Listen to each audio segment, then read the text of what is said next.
ये 1481 का साल है। सल्तनत उस्मानिया के अजीम तरीन फातेह सुल्तान मोहम्मद फातेह, जिन्होंने कुस्तुनतनिया को फतह करके तारीख का धारा मोड़ दिया था, इंतकाल कर गए। अब सवाल ये था कि इस अजीम बाप की जगह कौन लेगा। तख्त के दो दावेदार थे। शहजादा बायजीद बड़ा बेटा, जो संजीदा, मुत्तकी, फनून लतीफ़ा का शौकीन और एक मंझा हुआ मुंतजिम था। शहजादा जम छोटा बेटा, जो अपने बाप की तरह एक पुरजोश, हौसलामंद और जंगजू तबीयत का मालिक था।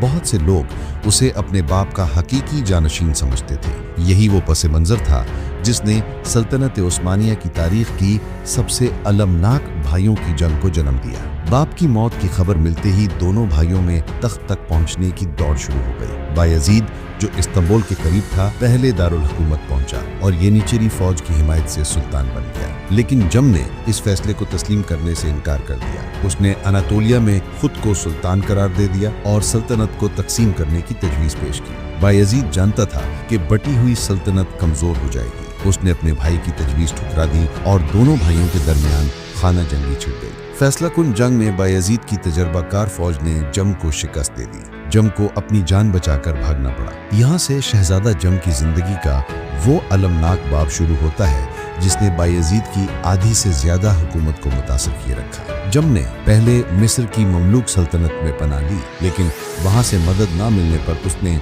एक बहुत बड़ी गलती की। उसने यूरोप के ईसाई जंगजुओं नाइट्स ऑफ सेंट जॉन से मदद मांग ली, जो जजीरा रोडस पर काबिज थे। इन नाइट्स ने जम की मदद करने के बजाय उसे कैद कर लिया और उसे सुल्तान बायजीद के खिलाफ एक सियासी मोहरे के तौर पर इस्तेमाल करना शुरू कर दिया। अगले 13 साल तक शहजादा जम यूरोप में कैद रहा। उसे पहले फ्रांस और फिर रोम में पोप के हवाले कर दिया गया। यूरोप की तमाम ईसाई ताकतें बायजीद को ये धमकियां देती रहीं कि अगर उसने यूरोप पर हमला किया तो वो जम को एक फौज देकर वापस भेज देंगे, जिससे सल्तनत में दोबारा खाना जंगी शुरू हो जाएगी। इस धमकी की वजह से बायजीद कई सालों तक यूरोप में बड़ी फौजी मुहिम्मात करने से कासिर रहा। वो अपने भाई को बचाने के लिए हर साल यूरोप को एक बहुत बड़ी रकम भी अदा करता था। आखिरकार 13 साल की कैद और जलावतनी के बाद 1495 में शहजादा जम का इटली के शहर नेपल्स में पुरअसरार हालात में इंतकाल हो गया। कहा जाता है कि उसे जहर दिया गया था। इस तरह इस अलमनाक कहानी का खात्मा हुआ,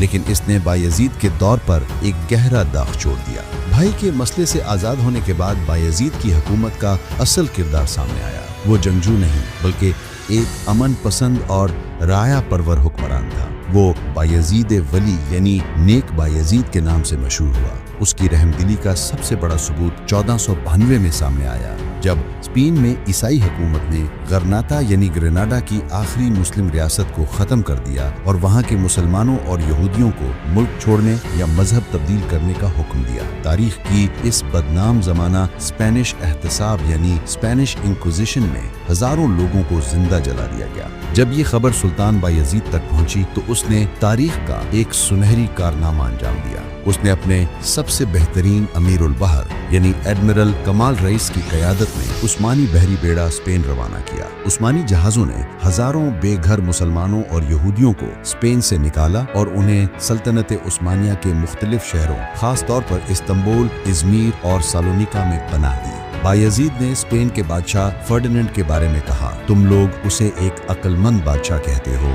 जिसने अपने मुल्क को गरीब करके मेरी सल्तनत को अमीर कर दिया। ये पनाह गज़ीन अपने साथ नए हुनर, इल्म और तिजारत लाए, जिसने सल्तनत उस्मानिया को मजीद मजबूत किया। ये वाक़या आज भी इंसानी तारीख में रहमदिली और मजहबी रवादारी की एक अजीम मिसाल है। सितम ज़रीफ़ी देखें, जिस सुल्तान की पूरी जवानी अपने भाई से लड़ते हुए गुजरी, उसका बुढ़ापा अपने बेटों की आपसी लड़ाई देखते हुए गुजरा। उसका सबसे छोटा बेटा शहजादा सलीम, जो बाद में सुल्तान सलीम अव्वल बना, अपने बाप की तरह हौसलामंद और जंगजू तबीयत का मालिक था। वो अपने वालिद की अमन पसंद पॉलिसियों से तंग आ चुका था। येनिचेरी फौज की हिमायत से सलीम ने अपने बूढ़े बाप पर दबाव डाला और 1512 में उन्हें तख्त से दस्तबरदार होने पर मजबूर कर दिया। तख्त छोड़ने के सिर्फ 1 महीने बाद अपने रिटायरमेंट के मकाम पर जाते हुए रास्ते में बायजीद दोम का इंतकाल हो गया। तारीख में ये शुबह भी जाहिर किया जाता है कि शायद उसकी मौत तबई नहीं थी, बल्कि उसके बेटे सलीम ने ही उसे जहर दिलवाया था। सुल्तान बायजीद दोम अपने बाप की तरह अजीम फातेह नहीं था, लेकिन उसका दौर सल्तनत के इस्तेहकाम, सकाफती तरक्की और اور سب سے بڑھ کر انسانی رحمدلی کا دور تھا۔